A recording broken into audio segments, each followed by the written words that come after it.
Hello students, अज के इस video दे विच असी डिस्कस करांगे lesson number 6 similar triangles CBSE mathematics class 10th।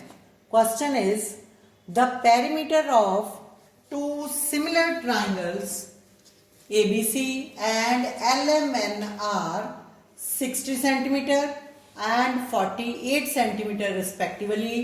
If ML is equal to 8 centimeter, find AB. Solution देखते हैं। Triangle ABC is similar to triangle LMN. It's given. सानू दोनों triangles similar दित्तियां हुई हैं। Therefore, ratio of perimeters of triangle ABC and triangle LMN is equal to AB over LM. Because we know ratio of perimeters of similar triangles is equal to ratio of their corresponding sides.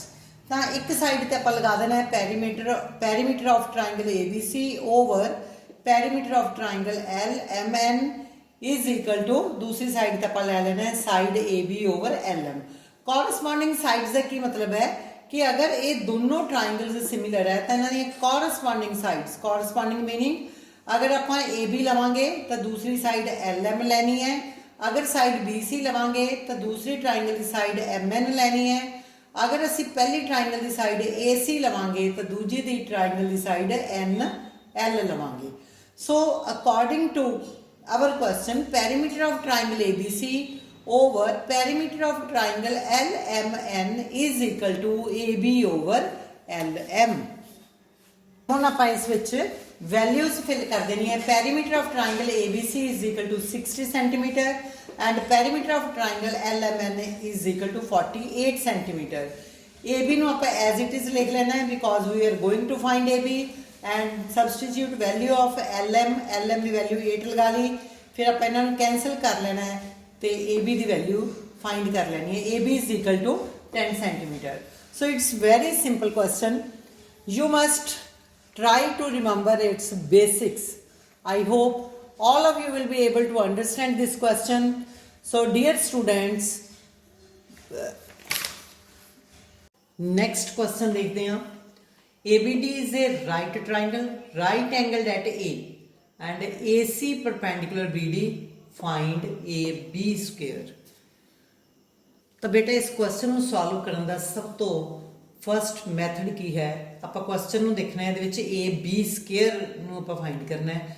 तो सब तो पहला step है आप वो दो triangles देखिए जिन्हों की साइड AB आती होवे, वो दो ट्राइंगल्स आप सिमिलर प्रूव करांगे। तो अपने क्वेश्चन किहड़ियां दो ट्राइंगल्स जिन्हों की साइड AB है, एक है ट्राइंगल ABC तो दूसरा है ट्राइंगल ABD। तो इन्होंने दो ट्राइंगल्स आप सिमिलर प्रूव करांगे। इन्हों आप देखते हैं कि आ जो एंगल B है it is common to both triangles. Number 2 ABC का जोड़ा एंगल 1 है वो 90 डिग्री है, तो जी वड्डी ट्राइंगल है BAD उसका एंगल A 90 डिग्री है। सो दो एंगल्स इस ट्राइंगल के इक्वल टू दो एंगल्स ट्राइंगल ABD के। तो इसलिए आप की कहेंगे बाय ए सिमिलैरिटी क्राइटेरिया ये जोड़े दोनों ट्राइंगल्स है ये सिमिलर है। जो सिमिलर हो जाते हैं तो सब तो मेन होंगे कि जोड़े ट्राइंगल्स है उन्होंने आप सिंबॉलिक फॉर्म जो लिखना है उन्होंने बिल्कुल राइट मैचिंग साड़ी होनी चाहिए है। आप एक ट्राइंगल नूं किसी एक नूं कंप्लीट लिख लो, मैं ट्राइंगल ABC नूं कंप्लीट लिख लिया तो ये जेड़ा वर्टैक्स दूसरे ट्राइंगल के जोड़े वर्टैक्स नाल मैचिंग सी आपू उन्ने नंबर पर ही लगाना है। ये मैं देखा आप आ दो एंगल मैच किए सी, ट्राइंगल ABC का B दूसरी ट्राइंगल के B एंगल के नाल इक्वल है, B नूं मैं इत्थे सैकेंड नंबर पर लिखा, इसलिए जी मैं दूसरी ट्राइंगल दूजी साइड पर लिखनी है वो B मैं सैकेंड नंबर पर लिखना है। तो इस तरह जोड़ा यदा एंगल 1 सीगा 1 मतलब C है, C इनू मैं थर्ड नंबर पर लिखा है। तो यदा मतलब जोड़ा वड्डी ट्राइंगल का राइट एंगल सीगा A उन्होंने भी मैं थर्ड नंबर पर लिखना है। यदा मतलब जोड़ा D पॉइंट रह गया वो ऐटोमैटिकली फर्स्ट नंबर पर चला गया। आप ये दो ट्राइंगल्स जो सिंबॉलिक फॉर्म च लिख लेना है तो यदा रिजल्ट लै लेना है कि इन्हां दीयां जिहड़ियां कॉरस्पॉन्डिंग साइड्स हुंदियां they are always in same ratio.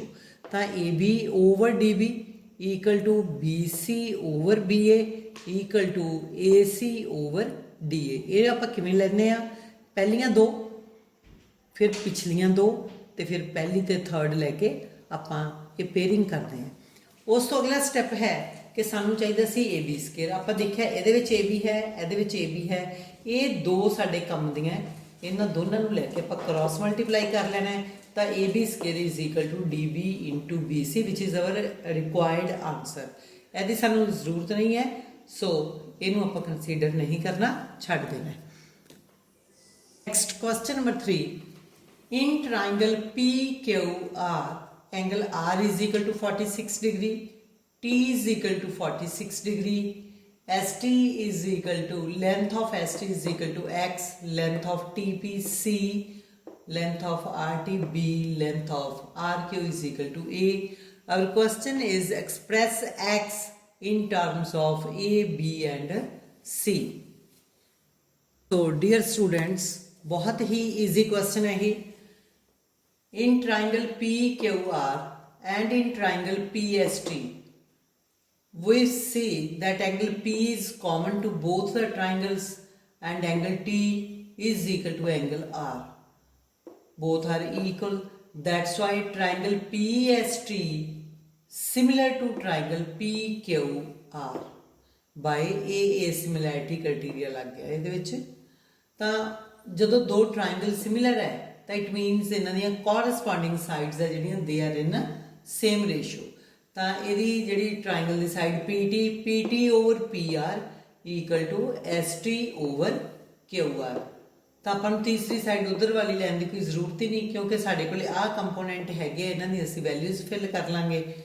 तो पी टी दी वैल्यू सीगी अपने कोल सी, पी आर दी वैल्यू हैगी है, दोनों नूं ऐड करके बन गई C plus B is equal to S T की वैल्यू सानू एक्स गिवन है तो क्यू आर दी ए गिवन है। साडा क्वेश्चन है कि असीं एक्स नू ए बी सी दी टर्म्स दे विच एक्सप्रैस करना है, तो एक्स की वैल्यू असीं अलग करनी है।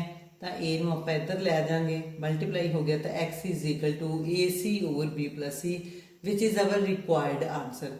आई होप तुहानू बेटा ये सारे क्वेश्चनस अच्छी तरह समझ आ गए होणगे। तो इन्हां क्वेश्चनस नूं करन दे लई असीं बेसिक्स का ध्यान रखना है।